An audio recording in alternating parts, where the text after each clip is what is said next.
The rain had stopped, but the church steps were still slick with water. I stood there in my simple black dress, a $40 fine from Target, watching the parade of designer suits and expensive cars arriving for my mother's funeral. My hands trembled, not from the cold October air, but from the letter folded in my pocket, the one that had arrived yesterday from Mom's lawyer. Absolutely not. My sister Victoria's voice cut through the morning like a blade. She stood at the church entrance in her $3,000 St. Laurent dress, flanked by our other sister, Cassandra, whose Hermes bag probably cost more than my car. "What do you mean?" I asked, though I knew exactly what was coming. "Look at you," Victoria sneered, her perfectly veneered teeth gleaming. "You look like you raided a clearance rack. This is our mother's funeral, Amelia. Have some respect. I'm wearing black. I'm covered appropriately. What's the problem?" Cassandra stepped forward, her Louboutins clicking on the stone. "The problem is that important people are here. Dad's business associates, Mom's charity board friends, the Witherspoons, the Astors. And you look like a kindergarten teacher?" I suggested, because that's what I was. What I'd chosen to be, despite their constant disappointment. "Exactly," Victoria said, missing the irony entirely. "You're embarrassing the family. You've always been an embarrassment, but today of all days." No. Behind them, I could see other mourners starting to notice the commotion. My Aunt Patricia whispered to her husband. A few of Mom's society friends clutched their pearls, probably wondering what drama the Morrison sisters were creating now. "I'm here to say goodbye to our mother," I said quietly. "She wouldn't care what I'm wearing." Victoria laughed, a harsh sound that echoed off the church walls. Mother cared about appearances more than anyone. She'd be mortified. "Do you know what she used to say about you? My biggest failure. That's what she called you. Her kindergarten teacher daughter who threw away every opportunity." The words stung, even though I'd heard variations of them for years. When I turned down law school to get my teaching degree, when I'd moved to the inner city to teach at an underfunded school instead of marrying Richard Worthington II, when I'd shown up to family events in clothes from Target instead of Bergdorf Goodman. "Just leave," Cassandra said, checking her diamond-encrusted watch. "The service starts in 20 minutes. Go home, change into something decent if you even own anything decent, and maybe we'll let you sit in the back." "I'm not leaving." Victoria's face hardened. "Then we'll have security escort you out." Yes, we hired security. "We need you to try something like this."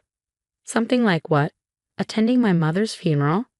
"Attending while looking like poverty incarnate," Victoria spat. "What would people think? That we don't take care of our own? That the Morrison family has fallen so low that one of us shops at discount stores?" I saw the security guards moving closer, two large men in black suits who looked uncomfortable with the situation but ready to follow orders. The church entrance was completely blocked now, my sister standing shoulder to shoulder, a wall of designer fabric and disdain. "Please," I said, hating the pleading in my voice. She was my mother too. "Then you should have acted like her daughter when she was alive," Cassandra said coldly, "instead of constantly disappointing her with your choices. Teaching snot-nosed brats for pennies, living in that horrible apartment, refusing every opportunity for advancement she offered. 20 years, Victoria added. 20 years of watching you waste your potential, and now you want to waste our time too? I don't think so." More people had gathered, the cream of New York society, watching this unfold like a particularly salacious Broadway show. I recognized faces from the society pages, from charity galas I'd been forced to attend over the years. All of them staring, whispering, judging. That's when I saw him. Marcus Pemberton, Mom's lawyer, pushing through the crowd with his assistant trailing behind. He was supposed to meet with us after the funeral for the will reading, but something in his expression suggested plans had changed. "Ladies," he said formally, then looked directly at me. "Ms. Morrison, I apologize for the timing, but given the circumstances, I believe this needs to be addressed immediately." Victoria rolled her eyes. "Marcus, we're about to begin the service. Whatever legal matters you have can wait until after." "I'm afraid not," Marcus said firmly, "especially considering you're currently bearing a primary beneficiary from attending." The words hung in the air like a challenge. Victoria's confident smirk faltered slightly. "What are you talking about?" Cassandra demanded. Marcus pulled out a thick envelope. "Your mother amended her will 6 months ago. She was quite specific about her wishes." He looked at me again. Ms. Amelia Morrison is the sole beneficiary of the entire estate. The silence was deafening. I felt my knees go weak, but I stayed standing, clutching my discount store purse like a lifeline. That's impossible, Victoria said, her voice rising. Check again. There's been a mistake. No mistake? Marcus assured her. The houses in the Hamptons, Manhattan, and Aspen, the investment portfolio, the company's shares, the liquid assets, everything. Approximately $30 million in total value. All left to Amelia. Cassandra grabbed the document from Marcus's hands, scanning it frantically. This is fraud. Mother wasn't in her right mind. We'll contest this. Your mother was evaluated by 3 separate physicians before making these changes, Marcus said calmly. She was of completely sound mind.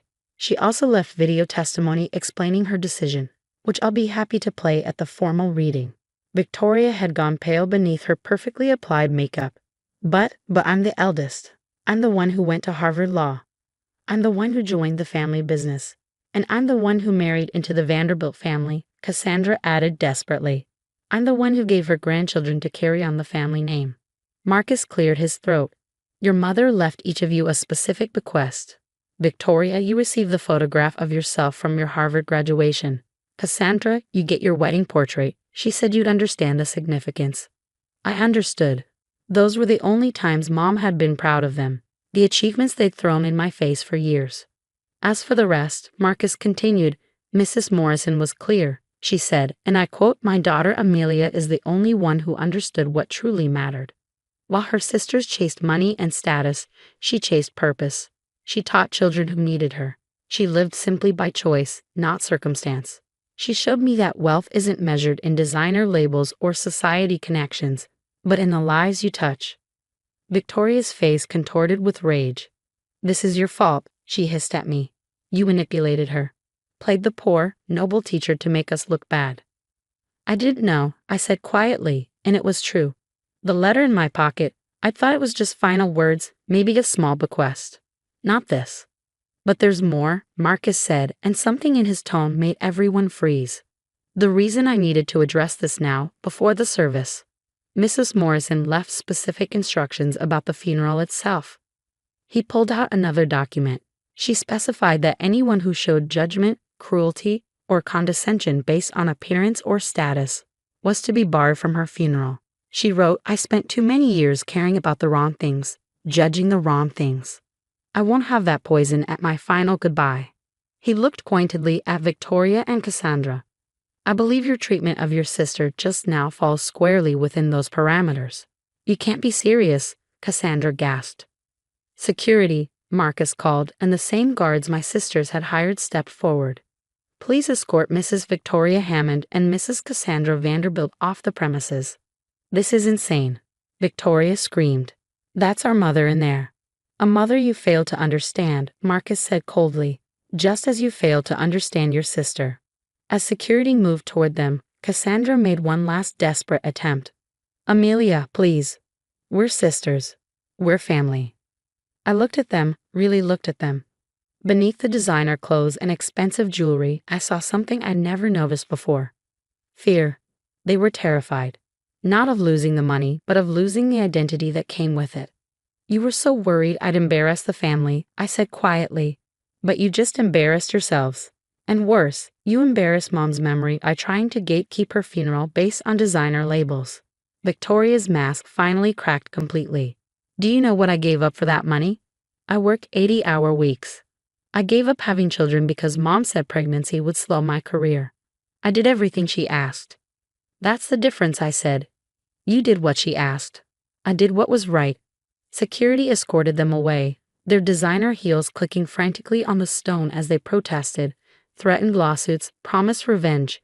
The gathered crowd parted like the Red Sea, some following the drama, others quickly filing into the church to claim their seats for what was clearly going to be the social event of the season.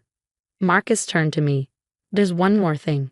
Your mother left a personal letter to be given to you before the service. He handed me an envelope, different from the one in my pocket. My hands shook as I opened it. My dearest Amelia. If you're reading this, then Marcus has had to enforce my funeral wishes. I'm sorry. I know that must have been painful, watching your sisters turned away. But they needed to learn the lesson I learned too late, that love isn't transactional, that worth isn't measured in dollars, that the only approval that matters is your own. You were never my failure, darling. You were my only success.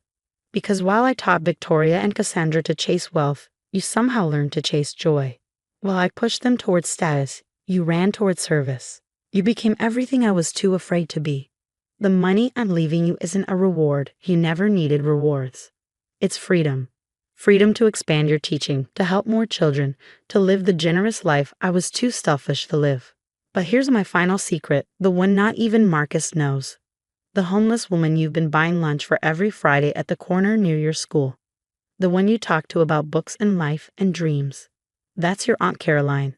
My sister. I cut her off 40 years ago when she chose love over money, just like you did. She knows who you are. She's watched you for years, reporting back to me about your kindness, your genuine heart. She's the reason I changed my will. She showed me who you really were when you thought no one was watching. She'll be at the funeral, in the front row, wearing whatever she chooses, because that's what family does. They show up as they are, not as the world expects them to be. All my love, Mom. P.S. Check your coat pocket. I had Marcus put something there while you were reading this. I reached into my pocket with trembling fingers and pulled out a small velvet box. Inside was Mom's wedding ring, not the massive diamond she wore to impress society, but the simple gold band my father had given her when they were young and poor and in love. The one she'd hidden away after he died, after she'd remarried for money and status. She wanted you to know, Marcus said softly, that she remembered who she used to be. Before the money changed her, you reminded her of that person. I looked up to see a woman approaching, elderly, wearing a faded dress and worn shoes, but with eyes exactly like Mom's. Aunt Caroline. She smiled at me, a real smile full of warmth and shared secrets. You ready, sweetie? She asked, offering her arm. Your mom asked me to walk you in, said it was time to stop hiding family because they didn't fit the image. I took her arm, and together we walked into the church. The whispers followed us, but I didn't care. I was wearing a $40 dress from Target. My aunt was wearing clothes from a shelter, and we were the richest people in the room. During the service, I sat in the front row with Caroline, surrounded by empty seats where my sister should have been. But slowly, others joined us. My fellow teachers, who'd taken personal days to attend. The parents of children I taught, some in their work uniforms because they'd come straight from their jobs. The secretary from my school. The janitor who always saved the best supplies for my classroom. My family, my real family, the ones Victoria and Cassandra would never understand were worth more than all the society connections in the world. After the service, as people filed out, many stopped to whisper congratulations or condolences, already calculating how to curry favor with the new Morrison Harris.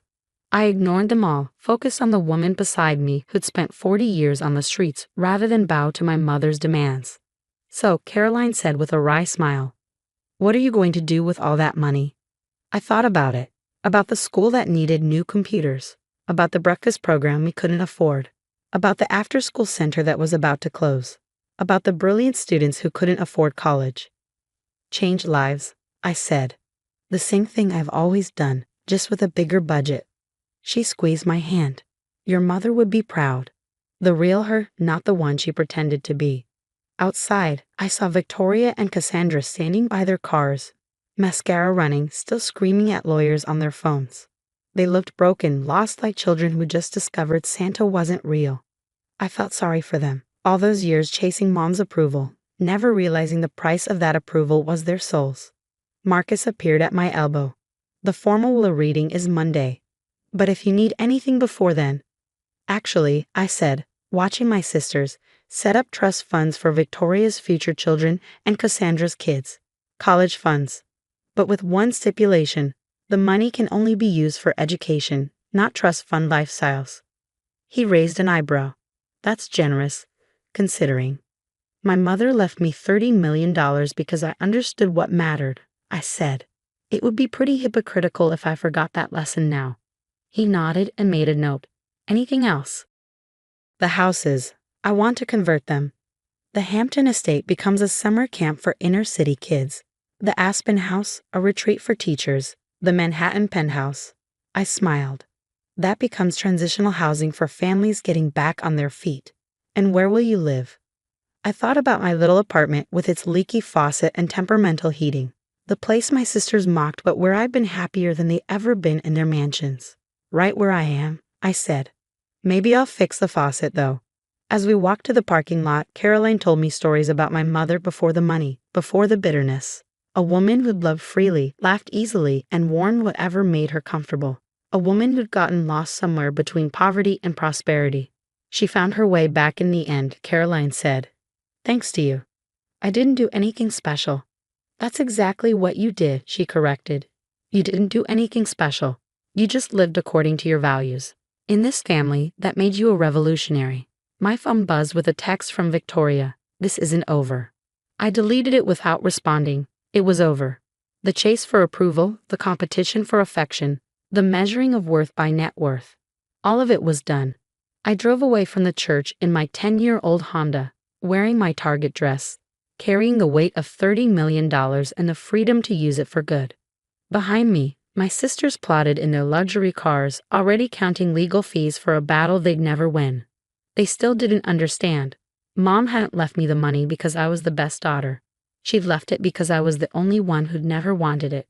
That's the thing about inheritance. Sometimes the greatest gift a parent can leave isn't wealth or property or status. Sometimes it's the permission to be exactly who you are. Designer labels be damned. And sometimes, if you're very lucky, they leave you the means to help others discover the same thing.